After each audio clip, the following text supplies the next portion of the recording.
3 weeks after our family picnic, I was still in my navy scrubs when my phone started ringing hard enough to rattle against the kitchen counter. I had just gotten home from a long shift at St. Mary's Medical Center in Bloomington, Indiana. My feet hurt.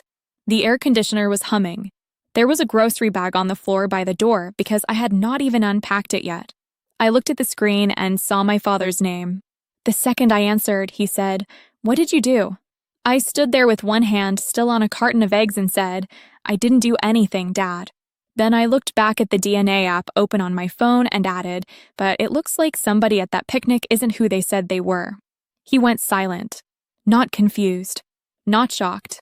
Just silent. Then he hung up on me. My mother called next. She was crying before I even said hello. Not loud crying. Not pain. The kind that comes when somebody knows the truth got loose and does not know how to put it back. I listened for maybe 30 seconds before I asked her one question. "Did you know?" She did not answer me. She just kept breathing into the phone like she was trying to get herself organized. Then my grandmother called. She was 79 then, and she had a voice that always sounded steady, even when the rest of us were falling apart. She said, "I've been waiting almost 30 years for this call." I sat down at my kitchen table after that. I remember the table felt cool under my forearms. I remember the ice in my water glass had melted down to little clear chips. And I remember looking at the name on my phone screen. A man I had never heard of. A man the test said was my half-brother. That was the first time I understood that our family had not been built on trust. It had been built on maintenance. My name is Leah Mercer. I was 36 at the time, a cardiac nurse, the middle child in a family that liked things neat, local, and unexamined. My older brother Colin was 38 and worked in commercial real estate. My younger sister Paige was 29, bright, impulsive, always convinced a fun idea would stay fun. The DNA kits had been her idea. She brought them to our annual Labor Day cookout in a gift bag with tissue paper, like she was handing out candles or novelty mugs. We were all in my parents' backyard in Fairview, Indiana. About 20 people. Folding chairs in the grass. Corn on the grill. Somebody had a portable speaker playing soft old country music that kept cutting in and out when people walked past it. My mother had arranged sliced tomatoes on a glass tray and kept brushing imaginary crumbs off the tablecloth. My father worked the grill in one of those aprons with a joke on the front. He liked standing where everybody could see him.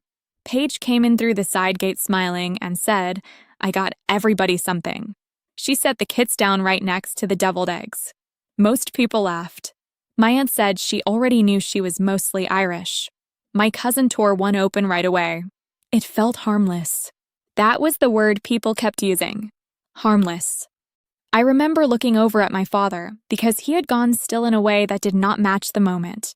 He had a set of tongs in one hand and a paper plate in the other, and he was just looking at the box. Paige said, "It's just ancestry stuff. Regions. Percentages. Nothing serious." That seemed to relax him a little. Not fully. Just enough. He picked up one kit, turned it over, and set it back down. My mother did the same. She smiled, but it was thin and delayed, like she had put it on after the fact. At the time, I thought they were being old-fashioned, private, a little suspicious of technology. That would have made sense. My father still wrote appointments on a wall calendar in pen. My mother reused bread bags to store cut vegetables. They were not exactly early adopters, but now I know that was not what I was seeing. I was seeing recognition. My grandmother, June Mercer, sat farther back under the shade of the maple tree with a paper fan in one hand and a glass of iced tea in the other. She did not say much that day. She had stopped saying much at family gatherings a long time ago. Around the time I was 15, my parents began explaining her in these quiet, careful ways. Grandma gets confused sometimes. Grandma likes to rest. Grandma doesn't enjoy a lot of noise anymore. It was never one big statement. Just years of little ones. Enough to teach us what role she had been assigned. Still, when Paige held up those DNA kits, Grandma looked at them and smiled to herself. It was a small smile. Private. Like she had just noticed something the rest of us had missed. I noticed it because I noticed things for a living. Medication counts. Changes in breathing. Small shifts in color. Small delays before an answer. My family liked to call me the steady one, which sounded flattering if you did not look too closely. What it really meant was I was useful. I did not make scenes. I finished what needed finishing. I absorbed tension so other people could stay comfortable. That had been my job for years. There had always been little things that did not line up. My parents arguing late at night and acting polished by morning. My grandmother showing up once unannounced when I was 13, demanding to speak to my father in the garage, then disappearing from family dinners for months. A letter I found in my father's desk when I was in high school, folded into thirds, signed with just one initial. I never pushed. In our family, not pushing was how you proved you belonged. So at the cookout, I filled out my kit, sealed the tube, and set it in the return box with everybody else's. Paige laughed. My cousin asked if being Scottish would explain his temper, and my father went back to the grill. The burgers smoked. The paper plates bent under baked beans and watermelon. Evening lights settled across the yard. It looked like an ordinary holiday. 3 weeks later, I was sitting in my kitchen staring at a DNA match labeled close family. And after my grandmother told me to come over alone, I picked up my keys, locked my front door, and drove across town to her house with my phone face down on the passenger seat. Then I waited. My grandmother's house sat on a narrow street lined with old ranch homes and chain-link fences, the kind of block where porch lights still came on at dusk and people noticed when a car they did not recognize slowed down in front of the mailbox. She had lived there for more than 40 years. When I pulled into her driveway, the porch light was already on. I remember that. I remember the yellow square of light across the steps and the way the front screen door stood closed but not latched, like she had been watching for me. Inside, the house smelled like coffee and lemon furniture polish. The television was off. The kitchen clock over the stove made that dry little ticking sound old clocks make when the room is quiet enough. There were 2 mugs on the table already poured. She did not ask how I was. She did not offer me pie or tell me to sit down and breathe. She just waited until I took the chair across from her, folded her hands, and said, "You need the whole thing now, not the family version." I nodded. Then she started.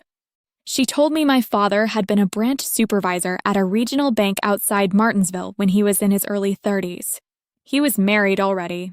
Colin was a toddler. My mother was home full-time by then. My father liked that arrangement. That was how she put it. He liked things arranged around him.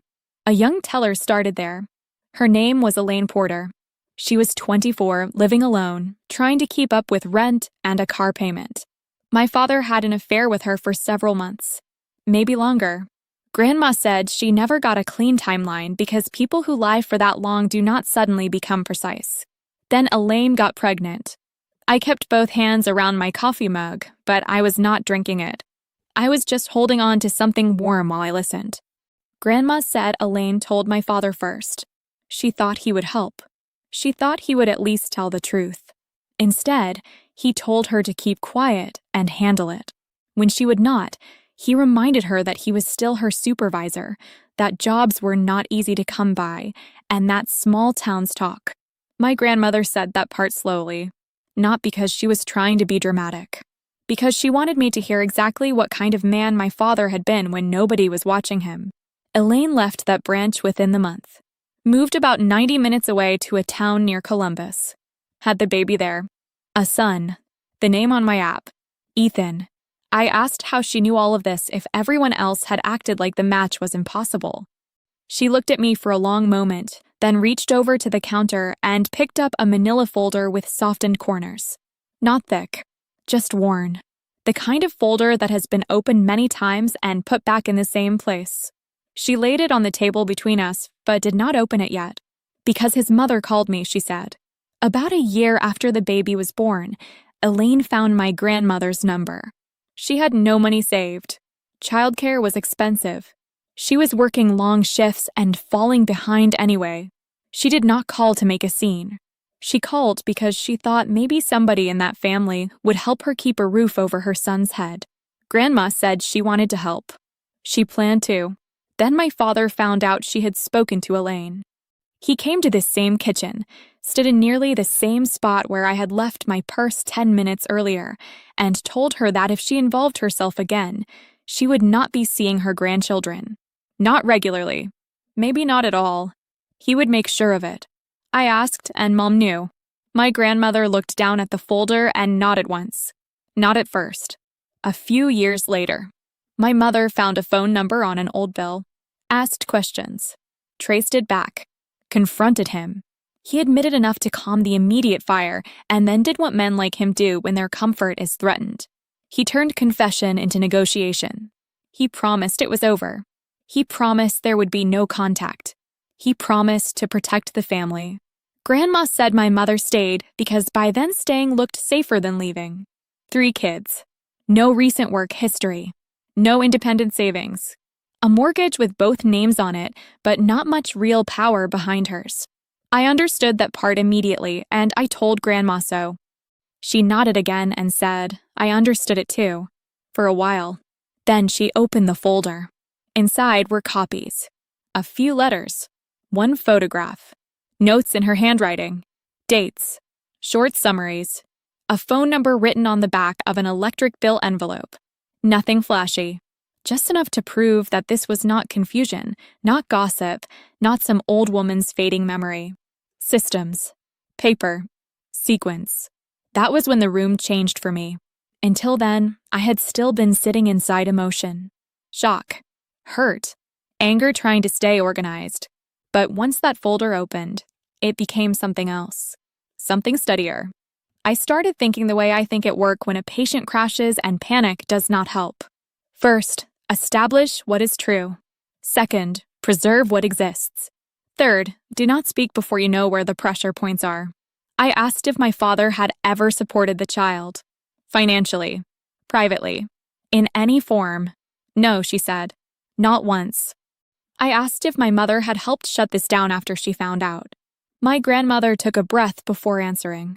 Yes, that one landed harder than I expected, because I could understand fear. I could understand dependence. I could even understand bad decisions made in survival mode. But there is a difference between staying in a broken structure and helping maintain it. My grandmother told me that over time, the story inside the family shifted. She became difficult, then forgetful, then fragile. Invitations got less frequent. My parents began managing access. Not openly, carefully, enough to isolate her without ever having to say that was what they were doing. I looked down at the photo she had slid toward me. It showed a little boy of maybe 2 or 3 sitting on a blanket in a yard I did not recognize. Dark hair, serious face, one hand wrapped around a plastic truck.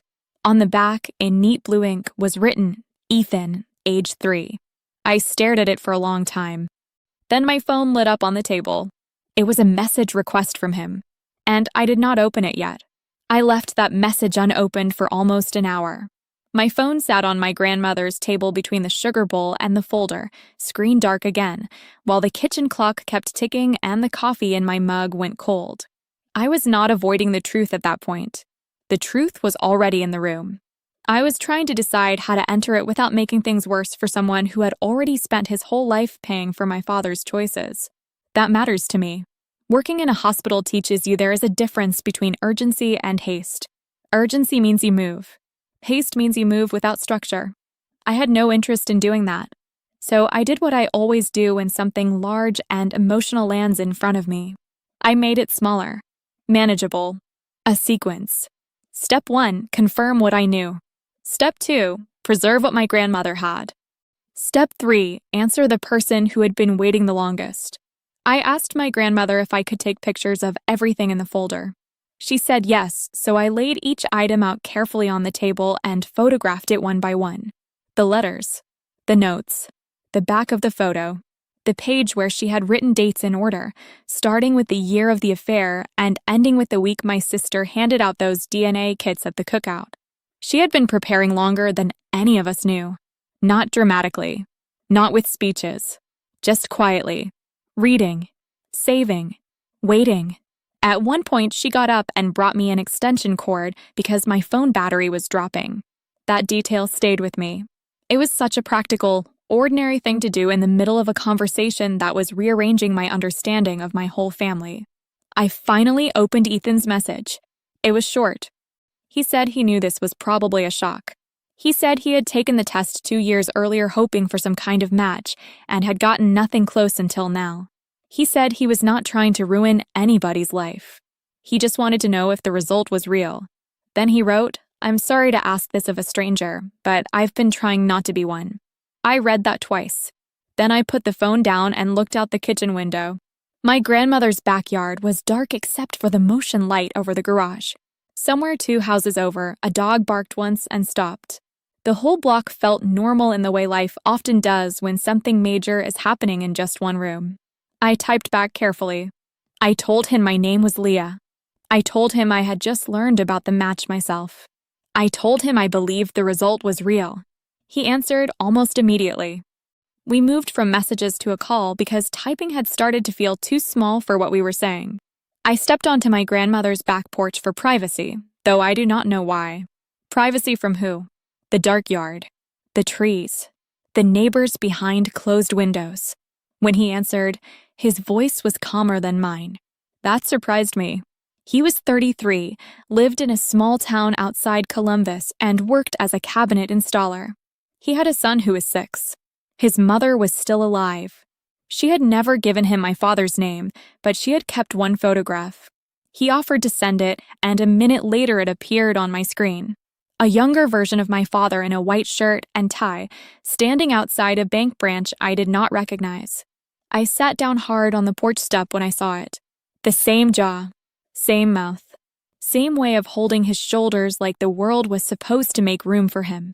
There was no room left for doubt after that. Ethan kept talking in this very measured way, like he had trained himself over the years not to ask for too much all at once. He said he had always assumed the truth would be complicated if it ever came. He said his mother had worked hard and kept things stable, but she never pretended his father had done right by him. She just refused to build his childhood around bitterness. That sentence told me a lot about her. I asked if she knew about the DNA match yet. He said yes. She had cried, then gone quiet, then asked him to be careful.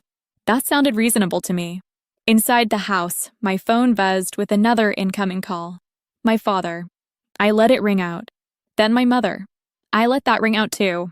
A minute later, my brother Colin sent a text. Dad says you're talking to somebody online who's making claims about the family. Tell me this isn't real. I stared at the message and felt something settle in me. Not numbness. Not rage. Something cleaner. I texted back. It's real enough that Dad isn't asking who he is. He's asking how I found out. Colin did not answer. When I went back inside, my grandmother was sitting exactly where I had left her, hands folded, glasses low on her nose. She did not ask what Ethan said. She asked, did he sound kind? I said yes. She nodded like that mattered more than anything else. A few minutes later, Paige called. She was crying hard now, not theatrically, just overwhelmed. She said Dad had called her twice already. He told her the tests could be wrong. He told her people online fake these things. He told her if she loved the family, she would stop talking about it. Then she said something that made me sit down again. He told me if this gets out, he'll sell Grandma's house. My grandmother did not even flinch when I repeated it. The house was jointly titled. Years earlier, after my grandfather died, my father had helped her refinance some debt and added himself to paperwork that should have stayed simple. I had never looked closely at it because I had never imagined I would need to. Now I could see it clearly. He was not trying to fix anything. He was identifying leverage. My grandmother said, very evenly, that's the same trick with a different folder. I asked if she was scared. She shook her head and said, I'm tired, Leah. That's different. That line stayed with me. I called up the county property records on my phone right there at her table. I confirmed the address, ownership structure, and filing history. Then I photographed that too. Not because it solved anything immediately, but because facts are easier to work with when they are outside your head. Then I made a second sequence. Protect the documents. Protect my grandmother. Keep communication in writing where possible. Do not let my father control the timing. That was the first real shift. Up to then, I had still been reacting as a daughter. Hurt daughter. Confused daughter. The middle child everyone expected to smooth things over. But sitting at that kitchen table with the property record on my phone and my grandmother's folder open beside me, I stopped thinking about harmony. I started thinking about containment. At 10:17 that night, my father left a voicemail. His tone was calm. Too calm. The voice he used in church meetings and public disagreements, when he wanted to sound reasonable enough that everyone else looked unstable by comparison. He said, "Leah, before this gets any further, we need to sit down as a family and clear up a few misunderstandings." I listened to it once. Then I saved it. And I did not call him back. By the next morning, my father had moved from denial to management. That was his real talent. Not honesty, not warmth, control. He could take almost any situation and turn it into a scheduling matter, a church matter, a family matter, something that looked structured enough to make people forget where it started. I woke up after maybe 3 hours of sleep, made coffee I did not want, and sat at my kitchen counter in the same scrubs I had draped over a chair the night before.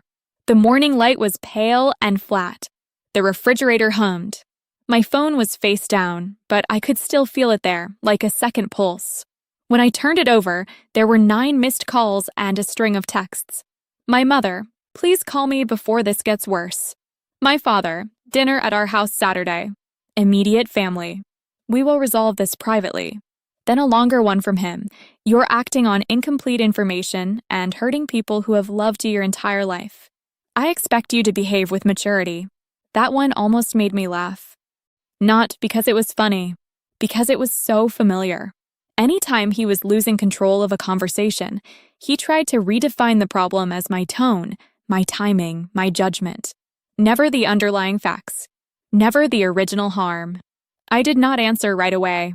Instead, I opened a fresh legal pad from the drawer by the phone table and wrote 3 headings. What I know, what I can prove, what I will not do. Under the first heading, I wrote the DNA match percentages Ethan had sent me and the ones from my own account. Under the second, I listed the folder contents, the old photograph, the property record, the saved voicemail, and the written messages from my father. Under the third, I wrote, "I will not lie to protect him. I will not let him isolate Grandma again. I will not discuss this without records in hand." Then I tore the page off neatly and folded it into my purse. That may sound small, but it mattered. It kept me from drifting. It gave me a frame. At work that day, I moved through 12 hours of monitors, charting, and medication checks with the strange clarity that comes when your personal life is a mess, but somebody else still needs you to be exact. A patient's blood pressure does not care about family secrets. A discharge order still has to be correct. In some ways it helped.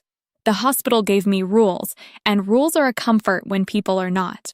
On my lunch break, I stepped outside to the employee courtyard and called Ethan. There were leaves caught in the chain link by the loading dock, and somebody nearby was smoking even though they were not supposed to. I could smell stale tobacco and rain on hot pavement. I told him my father was trying to gather the family. Ethan was quiet for a second, then said, "Is this the part where I'm supposed to disappear so things can go back to normal?" "No," I said. "Nothing is going back." He did not answer right away. Then he said thank you in a voice so controlled it made my throat tighten. He told me his mother had been expecting some kind of pushback. Not contact, necessarily. Just resistance. Systems protect themselves. Families do too. She had told him that if my father was still the same kind of man, he would not ask what was true. He would ask what needed to be contained. That was exactly right. When I got off shift, I drove straight to my grandmother's house again. This time I brought groceries, an extra phone charger, and a small lockbox I had bought at a hardware store on my way over. Nothing dramatic, just practical. I scanned the letters in her folder using my phone and emailed copies to myself and to a brand new email address I created just for this issue. Then I printed copies at the pharmacy on the corner and put the originals in the lockbox. My grandmother watched all of this from the kitchen table with both hands around a mug of tea. "You always did like systems," she said. "I like backups," I told her. That evening Paige came over too. Her face looked washed out, and she kept rubbing at the same spot on her wrist like she was trying to erase a thought. She brought takeout nobody really touched. She said Dad had been calling her every few hours, sometimes angry, sometimes wounded, sometimes calm in that careful way that was worse than either. He said this family gave us everything, she said. He said strangers on websites don't get to rewrite our lives. My grandmother said, truth is not rewriting. Paige looked at her and started crying again. Softly this time. Tired crying.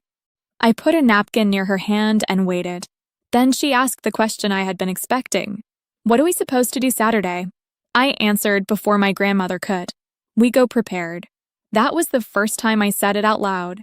Not because I wanted a fight. I did not. But because by then it was obvious that my father intended to stage the room before the facts ever entered it. He would seat people, set tone, use my mother's tears, use my brother's discomfort, use the word family as if it meant obedience. So I started planning the room in my own way. Step 1, no improvising.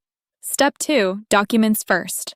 Step 3, if he lies, we stop and correct the lie immediately. Step 4, if he threatens Grandma's house, we name the threat in front of everyone. Step 5, no side conversations. No getting separated. No private talks in the hallway. I said each step slowly. Paige listened. My grandmother nodded once at step 4. Then I called my brother Daniel. In our version of the family, Colin became Daniel. Slightly older than me. Practical. Not cruel, but deeply invested in believing the structure he had benefited from was real. He answered on the third ring, already irritated. Leah, I'm not doing this back and forth by phone. Good, I said. Then listen. I kept my voice level and gave him only facts. 3 sibling range DNA matches. An old photograph. Written records from Grandma. Dad threatening the house. No adjectives. No speeches. He was silent longer than I expected. Then he said, Dad told me those websites make mistakes. 1 might, I said. 3 do not. Another silence. Finally, he asked, did Mom know? I looked over at my grandmother. She was staring at the table. Yes, I said. He exhaled, long and unsteady. Saturday, then. After I hung up, I checked the county website again and pulled the deed history on my grandmother's property. Then I looked up a local elder law attorney and saved the office number in my phone. I was not ready to call yet, but readiness starts before action. You gather options before the moment demands them. At 9:12 p.m., my father texted the final dinner details. Saturday, 6 p.m. family only. We settle this once and for all. I read it twice. Then I replied with 6 words. I'll be there. Grandma too. 3 dots appeared almost immediately, then disappeared. Then came a single sentence. That would be inappropriate. I did not answer. Instead, I took a screenshot and saved that too. Later, after Paige left and my grandmother had gone to bed, I sat alone at her kitchen table under the low yellow light and made one more folder. This one on my laptop. I labeled it by date. Inside, I put the screenshots, the scanned letters, the property record, the voicemail recording, and the photo Ethan had sent. Outside, the neighborhood was quiet. A car passed once. Somewhere down the street, wind chimes moved in a short burst and stopped. I looked at the clock. Then I called Ethan one more time. When he answered, I told him there was going to be a family dinner on Saturday and that I did not know yet whether his name would be spoken honestly in that house.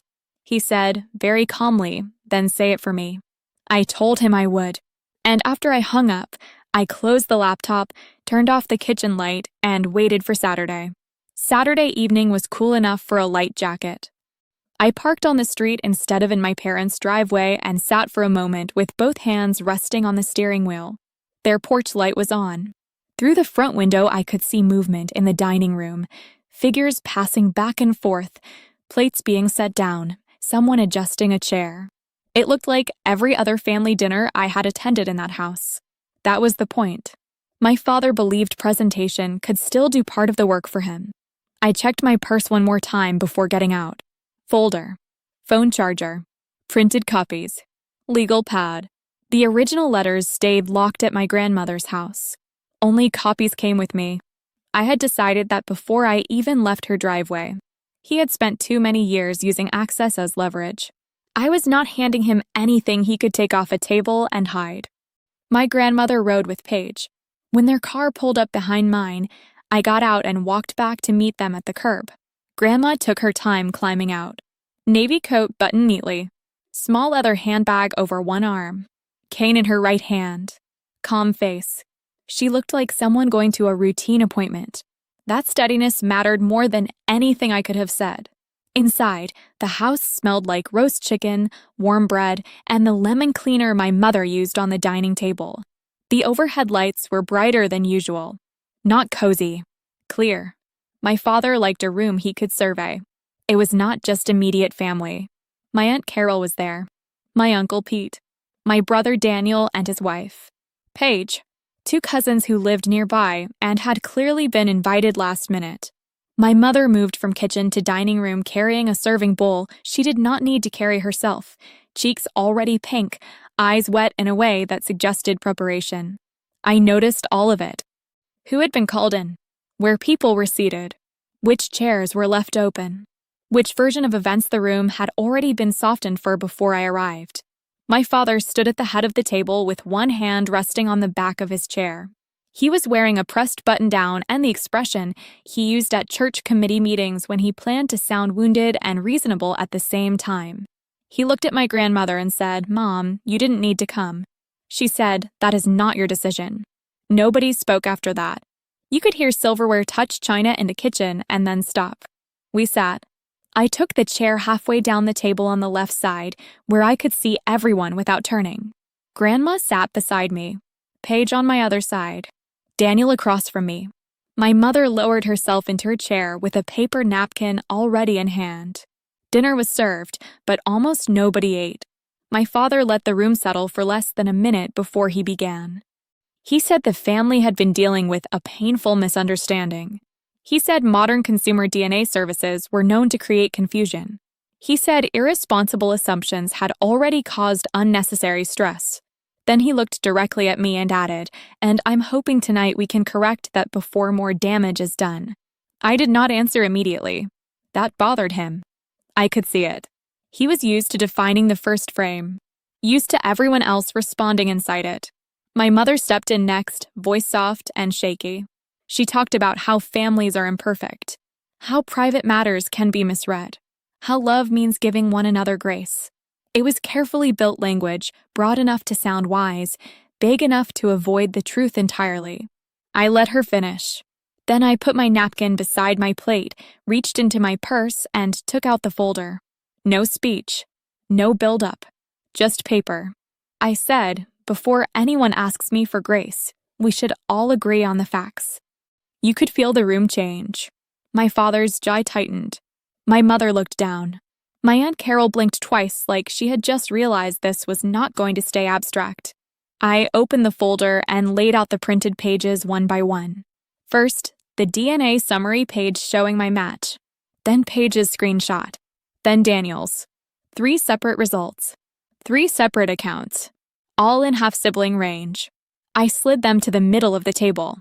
My father said, "Those sites are not medical grade." I said, "That is true.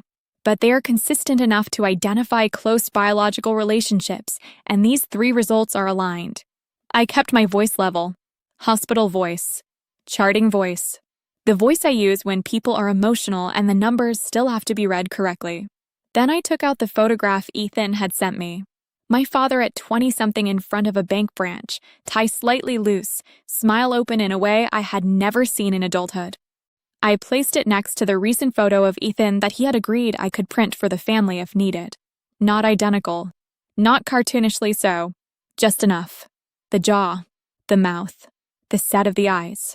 My Aunt Carol leaned forward before she seemed to realize she was doing it. Daniel stared at both photos without moving. My father said, "Anyone can say a picture is anyone." Grandma spoke then for the first time since we sat down. "No," she said, "but I can say who they are." Every head turned toward her. She did not raise her voice. She did not clear her throat. She just opened her handbag, took out a folded sheet of paper, and laid it on top of the tablecloth. It was one of her older notes, dated in her handwriting. A record of a phone call with Ethan's mother from decades earlier. The town, the child's first name, the month, the request for help, the fact that your father had been told. My father pushed his chair back slightly, not enough to stand, just enough to signal resistance. He said, "This is ridiculous. Old notes on loose paper do not prove anything." I turned on my phone screen and placed it beside the documents. "Then let's use your own words." I tapped the saved voicemail. His voice filled the dining room. "Before this gets any further, we need to sit down as a family and clear up a few misunderstandings." Then another recording, shorter. A call I had not mentioned to anyone because I had saved it after he phoned me again Thursday night. He had not known it would be preserved. "Do not respond to him until we talk. You do not know what he wants." The room went still in a different way after that. Not suspense. Recognition. Because an innocent man would have asked who Ethan was, or what the results meant, or whether there had been a mistake. My father had asked for containment from the first minute. My brother finally spoke. He looked at Dad and said, "Did you know?" My father did not answer him. He looked at me instead and said, "You recorded family calls?" I said, "I preserved relevant communication after you threatened Grandma's house." That landed harder than everything else. Because unlike the DNA, unlike the photos, unlike the decades-old notes, that part was current, immediate, local. Nobody at that table could pretend they had misunderstood what kind of pressure was being used right now. My mother whispered, "Please don't do this here." And I turned to her and said, very calmly, "This is where it has been done for years." She started crying then. Real or practiced, I could not tell. By that point, it did not matter. My father stood up. He braced both hands on the table and said my name in that controlled tone that used to work on everyone. "You are humiliating your family over the claims of a stranger." I said, "He is not a stranger. He is your son." That was the first fully plain sentence of the evening. Nobody spoke over it. Nobody corrected it. My father looked around the room, probably expecting someone else to pick up the shield for him. My mother could not. Paige was staring down at her lap, crying silently. Daniel was still looking at the papers. My Aunt Carol had one hand over her mouth. Then Grandma did something small that broke the room open more effectively than any speech could have. She took her house key out of her handbag and set it beside the folder. A plain brass key on a faded blue keychain. Then she said, "You have used property and silence like they were the same tool. They are not." My father stared at the key. She continued, "If you threaten my home again, I will tell the whole county exactly why." He said, "Mom, you're confused." She looked directly at him and said, "I am old." That is not the same thing. There it was. Not dramatic. Not loud. Just complete. My father sat back down, but only because he had run out of places to stand. Then I did the one thing I had decided in advance I would do if the room stayed intact long enough. I took out one final page. A typed timeline. Clean. Dated. Simple. Affair. Pregnancy. Move. Child born. First contact to Grandma. Mother learns. Grandma isolated. DNA kits. Matches returned. Threat regarding the house. Family dinner. I passed copies down both sides of the table. Paper moves differently than emotion. Once people are holding it, they have something outside themselves to look at. Something they cannot say they misheard. My father did not touch his copy. Daniel did. He read to the end, set it down, and asked the only question left that mattered. "Does Ethan know any of us are even sitting here right now?" I answered yes. Then I put my phone face up on the table between the serving dishes and the timeline pages and said, "And if anyone here wants to keep pretending he does not exist, say it now while his name is in the room." Nobody did. Then I waited. Nobody said it. That was the moment the evening stopped being a debate. Not because everybody suddenly became brave or wise. They did not. But once the papers were on the table, once the timeline had been handed down both sides, once my father's own words had been played out loud in the dining room he had tried to control, silence started meaning something different. It was no longer obedience. It was acknowledgement. My brother Daniel was the first person to move. He picked up the photo of Ethan again, looked at it a little longer, then set it back beside the younger photo of my father. He said, "How long has he known?" I answered, he knew there was a father. He did not know the name until the DNA results connected us. Daniel nodded once. Not acceptance exactly. More like the beginning of it. The kind that starts in the body before it reaches the face. Across from him, my Aunt Carol folded the timeline page in half, then opened it again and smoothed it flat with both hands. She asked my mother, very quietly, is it true? My mother had spent the whole evening trying to stay in a softer language. Misunderstanding. Stress. Family pain. She could not stay there anymore. Not with dates in front of her. Not with my grandmother beside me and my father saying nothing useful at all. She lowered her napkin from her face and said, without looking up, I knew he had been with someone.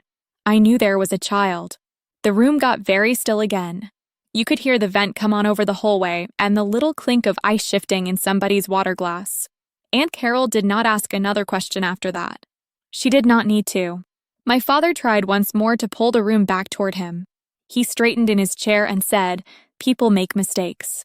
Adults handle them privately. They do not put them on display for the whole family.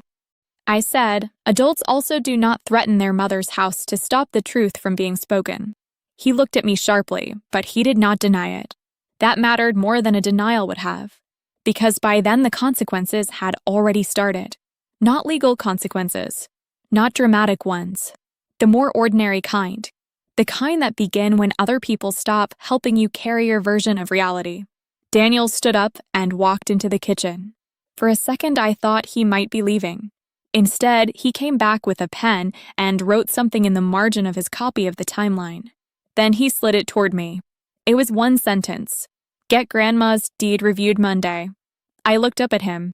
He said, quietly enough that only our side of the table could hear, if Dad used that property to pressure her, we fixed that first. That was the first real sign of alignment I had seen from him. Not emotional. Procedural. Which was exactly what I trusted. Paige saw it too. She wiped her face, took a slow breath, and said, I'll go with you. My father looked between the three of us and understood what was happening. The center was moving. Not toward me exactly. Toward the documents. Toward the plain version. Toward a world where his position in the room no longer decided what counted as true. My mother started crying again, but softer now, more tired than persuasive. She said, I did not know how to leave. I did not know what to do. I believed that part. I also knew it was not the whole part. So I answered the only way that felt honest. I understand staying. I do not understand helping him make Grandma disappear. My mother pressed both hands against her mouth after that and said nothing else for a long time. My grandmother had barely touched her dinner. She sat with her cane against the chair leg and her hands folded over each other, looking not triumphant, not relieved, just steady.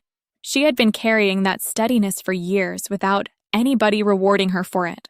Maybe that is why I recognized it so clearly now. After a while, Uncle Pete cleared his throat and asked the practical question nobody else had asked yet. What happens now? I appreciated that he said it that way.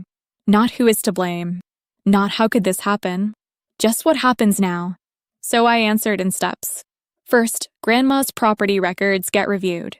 Second, Ethan gets to decide what kind of contact he wants with any of us.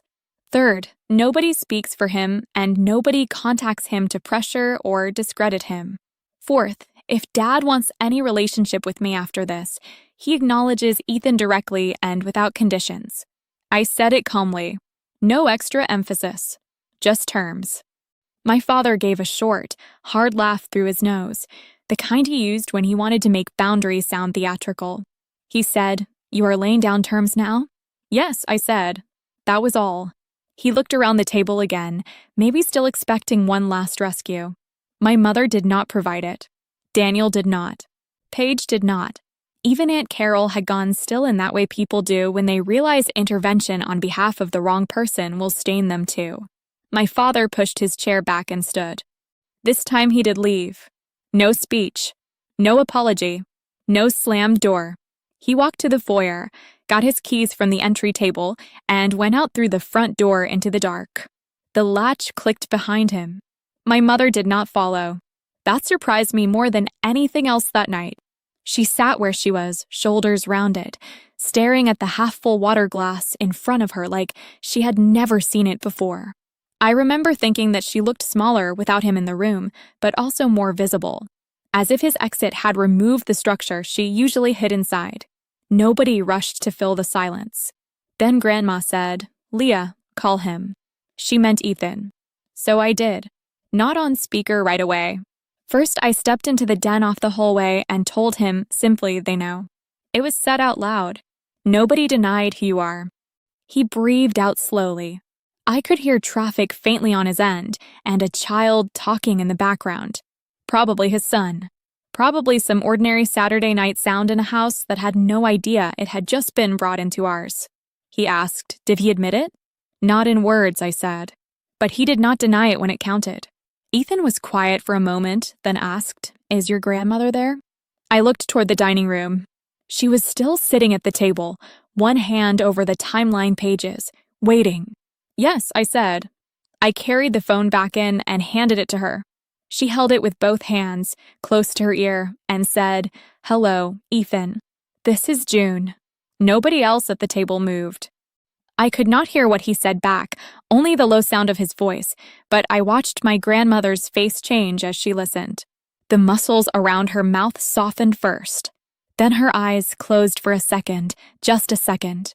Not because she was fragile, because sometimes when a thing has taken most of your life to arrive, you close your eyes to let your body catch up with the room.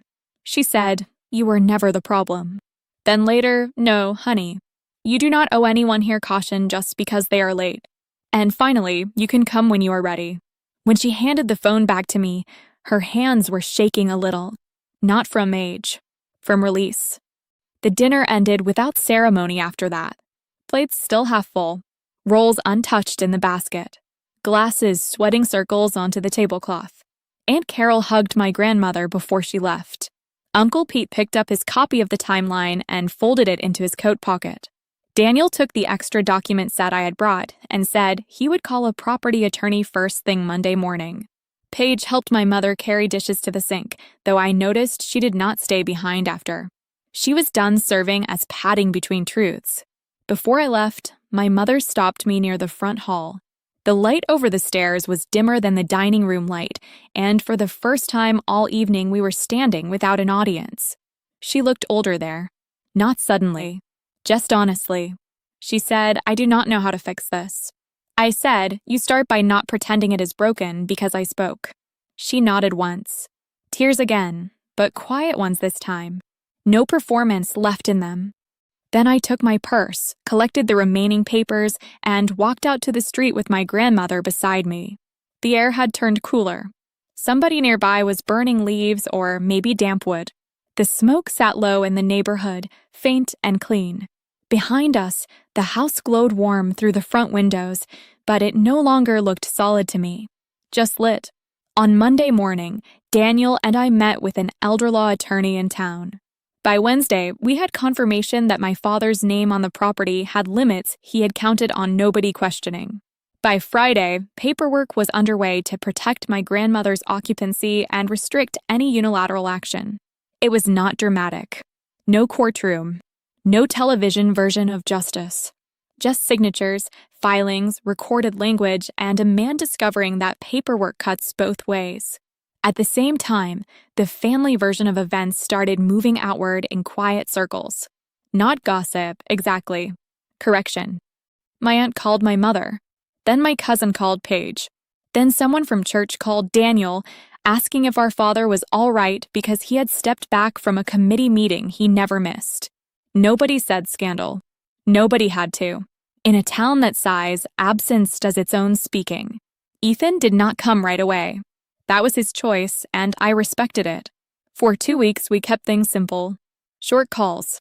A few texts. One photograph of his son holding a model airplane at the kitchen table. One picture from my grandmother of the lemon cookies she had baked and then wrapped in wax paper for whenever he gets here. No pressure. No claims. Just room. And on the third Saturday after that dinner, he sent me one message. "If your grandmother still wants me to come by, I can drive over next weekend." I read it twice. Then I put the phone down on my counter, looked out at the quiet street, and finally let myself feel the part one had postponed. Not victory. Relief. The following Saturday, I got to my grandmother's house early and did what I always do when I need my hands to settle before something important. I cleaned. Not because the house was messy. It was not. Grandma kept a neat home. But I wiped down the kitchen counters, straightened the dish towel by the sink, swept the back entry, and lined up 4 mugs beside the coffee maker in case more than 1 cup was needed. The morning light came in pale through the window over the sink. The radio on the counter was on low, some local station playing soft weekend music and community announcements between songs. The whole house smelled like coffee, floor polish, and the chicken soup my grandmother had put on before 8. She was calmer than I was. She sat at the table sorting a stack of old recipe cards into a tin box as if this were any other Saturday. Every now and then she looked toward the driveway, then back down at the cards. She had on a light blue sweater and small pearl earrings. Nothing formal. Nothing staged. Just herself.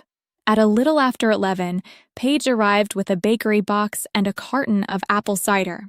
Daniel came 10 minutes later and stood on the porch for a second before coming in, like he was giving himself one last chance to be somewhere else. He brought nothing but a quiet kind of presence, which was enough. Then we waited. At 11:42, an older gray pickup pulled into the driveway. I saw it through the front curtain first. A simple truck. Mud at the wheel wells. A child's jacket on the back seat. Ethan sat behind the wheel for a moment before turning the engine off. Not hiding, just collecting himself. Then he got out. He was taller than I expected, broader through the shoulders. Work boots, clean jeans, a button-down shirt with the sleeves rolled once at the forearms. There was no dramatic resemblance, not in the way people say when they want to force a conclusion. It was more subtle than that. Familiar angles, familiar pauses. A familiar way of looking at a house before walking into it. He came around to the passenger side and opened the door for his son. In this version of the story, the child was a boy named Owen, 6 years old, carrying a small plastic dinosaur in one hand and looking around like this was either very interesting or slightly strange, maybe both. He had Ethan's eyes and his mother's caution. He stayed close without hiding.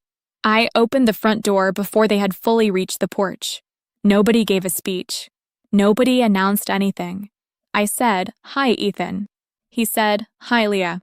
Then he looked past me and saw my grandmother standing in the hallway. That was the real moment. Everything before that had been discovery, paperwork, containment, correction. Important things. Necessary things. But that was the moment when a person who had existed in documents, calls, photos, and timelines stepped into an actual family doorway and was seen there. My grandmother moved first. Not quickly, just directly. She went down the hall to him, put one hand against his cheek, and said, "I'm glad you came." That was all it took. His face changed right there. The effort he had been using to stay composed gave way just enough to show what this had cost him. He bent his head, and she put her arms around him. Not carefully. Not tentatively, like she was done letting time decide for her. Owen looked up at me and asked, in a very normal voice, "Is she my great-grandma?" I said, "Yes, she is." He nodded once like that solved the matter and walked inside holding his dinosaur by the tail. The next 2 hours were quiet in the best way. Soup bowls, buttered bread, chairs scraping lightly on the kitchen floor. Owen building a small row of toy dinosaurs along the windowsill while the adults talked in pieces, not trying to force 30 years into one afternoon. Ethan told us about his cabinet work, the long drives, the jobs he took that paid reliably versus the ones that only sounded good at first. Daniel asked practical questions. Paige showed him a photo of her cat because that is how she reaches for normal when things are hard. Grandma kept getting up to bring something else to the table, though there was already enough there. At one point, Ethan took a folded photograph from his wallet and passed it to my grandmother. It was his mother when she was young. Standing outside a laundromat, hand on one hip, smiling into the sun like somebody had just called her name. Grandma looked at the picture for a long time and said, "She was prettier than your father deserved." That made all of us laugh, even Ethan. It helped. Later, while Owen sat on the rug drawing with markers my grandmother had bought the day before, Ethan and I stepped out onto the back porch with our coffee. The air had cooled off. Leaves were collecting along the fence line. Somewhere a mower was running a few houses down, fading in and out as it turned. It was an ordinary neighborhood sound, and I was grateful for it. He asked me, "Did you always know something was off?" I thought about that before answering. I knew there were areas nobody was allowed to touch, I said. That's not the same as knowing what was underneath. He nodded. Then he said something that has stayed with me. "I'm not looking for a father," he said. "That would have needed to happen a long time ago. I just didn't want my son growing up inside a blank space the way I did." That made sense to me. More than redemption stories ever do. A little later, my mother texted. Just one line. "I heard he came today. I hope he was treated kindly." I stood there on the porch with the phone in my hand and read it twice. Not because it was perfect. It was not. It did not contain an apology. It did not correct the years behind us. But it was the first message she had sent that did not ask me to reduce the truth for her comfort. I wrote back, "He was." She did not answer after that, and that was fine. My father did not call. He did not text. He stayed absent, which by then felt less like power and more like evidence. Some people think silence always protects the person holding it. It does not. Sometimes it just outlines the exact shape of what they refuse to face. Over the next month, things settled into a rhythm that felt almost surprisingly ordinary. Ethan came by every other weekend when work allowed. Owen learned where my grandmother kept the graham crackers and started asking for them the minute he walked in. Daniel met Ethan for coffee one Wednesday morning before work and later admitted to me, in the plainest tone possible, that he liked him. Paige sent photos, recipes, and nonsense texts that made no sense unless you knew her well, which is how affection sounds when it is trying not to overwhelm itself. My grandmother started keeping a purple marker in the kitchen drawer because Owen liked drawing rockets and insisted all good rockets needed purple flames. That kind of thing matters. People think healing is mostly made of big conversations. It is not. A lot of it is markers in drawers. Extra bowls in the cabinet. A name becoming normal in the room. As for me, I went back to my routines. Work. Laundry. Early coffee before shift. Sunday afternoons with the windows open if the weather was decent. I stopped checking my phone every few minutes. I stopped rehearsing arguments in the shower. I took the typed timeline off my refrigerator and replaced it with my November schedule and a grocery list. One evening, after a long day at the hospital, I came home and found myself wiping down my kitchen table the way I had at my grandmother's house before Ethan first arrived. Slow circles with a damp cloth. Stack of mail to one side. Kettle heating behind me. The apartment was quiet except for the small click of the burner and the traffic outside fading toward dark. And I realized the quiet felt different. Not empty. Ordered. That is probably the clearest way I can explain what changed. The truth did not make everything better. It did not repair every relationship. It did not turn my father into a different man or undo the years my grandmother lost or give Ethan the childhood he should have had. Real life does not work that way. What it did do was end the maintenance. It ended the constant, hidden labor of keeping the wrong version alive. And once that labor stopped, there was room for something else. Not perfection, just reality, which, it turns out, is much easier to live in than a performance. A few weeks after Ethan's first visit, one of my coworkers caught me staring at my phone during a break and asked if everything was okay at home. I told her it is getting there. She nodded like she understood more than I had said. Then she mentioned, almost casually, that her sister-in-law had been dealing with a family mess over an old will and a locked filing cabinet nobody wanted opened. She laughed a little when she said it, but not because it was funny.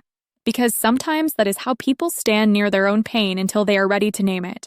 I remember thinking, there is always another family with one sealed envelope, one avoided room, one person everybody depends on to keep things quiet. Maybe that is why stories like this travel. Not because they are loud, because they are common. So if you stayed with me through all of this, thank you. If this story felt familiar in some way, I hope it reminded you that calm is not the same as surrender, and silence is not always peace. Sometimes the kindest thing you can do for everyone in the room is stop helping the wrong version survive. If you enjoyed this story, please like and subscribe. And in the comments, tell me which city you're listening from and what time it is there right now. 2 more popular stories will be waiting for you next.